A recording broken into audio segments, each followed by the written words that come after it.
Saya lanjutkan pembelajaran kita mengenai menerapkan ragam hias pada bahan kayu. Nah, di sini dapat kita terapkan yang pertama adalah dengan cara mengukir. Mengukir dalam hal ini adalah membentuk tonjolan dan cekungan berbentuk ragam hias. Nah, ragam hiasnya apa? Bisa flora, fauna, figuratif maupun geometris pada permukaan kayu dengan menggunakan alat pahat. Jadi mengukir itu membentuk tonjolan dan cekungan. Alat yang digunakan adalah pahat. Anak-anak, kita lanjutkan. Sekarang saya akan bahas mengenai alat untuk mengukir ragam hias di atas bahan kayu. Alat utama untuk mengukir adalah yang pertama adalah pahat, yang kedua adalah pemukul. Apa itu pahat? Ada dua jenis mata pahat, yaitu mata pahat yang mendatar dan mata pahat yang melengkung. Pahat terdiri dari 4 jenis, yaitu satu pahat kuku atau pahat penguku. Pahat ini berbentuk lengkung seperti kuku manusia, berfungsi untuk mengerjakan bagian yang lengkung, melingkar, membentuk cembung, membentuk cekung, ikal, dan pecahan ares maupun pecahan kawen. Kamu bisa perhatikan di situ ada jenis pahat yang seperti kuku, dan di bawah itu pecahan kawen ataupun ares.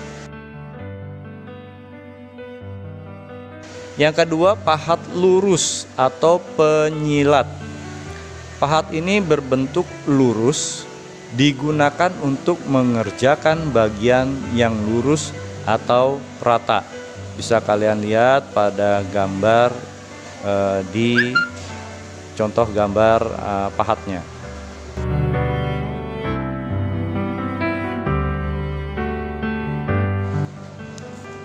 Yang ketiga, pahat lengkung atau pahat kol. Pahat ini berbentuk lengkung setengah bulatan, digunakan untuk bagian-bagian cekung yang tidak dapat dikerjakan dengan pahat kuku atau penguku.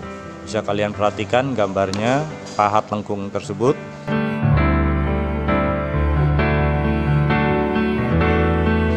Yang keempat adalah pahat miring atau pahat pengot, yaitu mata pahat pengot berbentuk miring, meruncing dan tajam sebelah, digunakan untuk membersihkan sudut sela-sela ukiran dan merawat bagian-bagian yang diperlukan.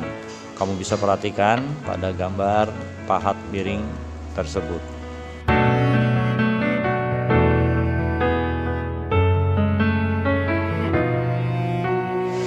Alat utama untuk mengukir yang kedua adalah pemukul. Alat pemukul yang digunakan dalam kegiatan mengukir umumnya terbuat dari kayu, meskipun ada juga yang menggunakan palu besi dan batu. Nah, untuk ukuran dari pemukul ini beraneka macam, ya, ada yang dari yang terkecil sampai yang terbesar. Tergantung media yang mau diukir ini besar atau kecil.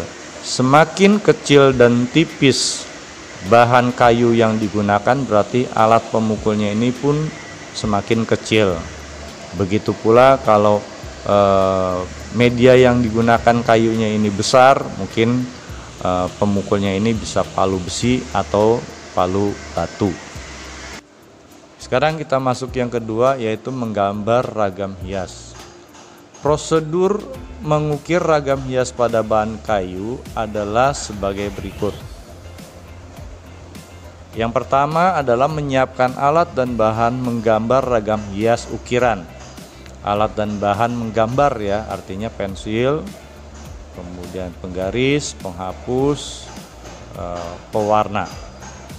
Yang kedua, memilih bentuk ragam hias sebagai objek berkarya. Apa objeknya?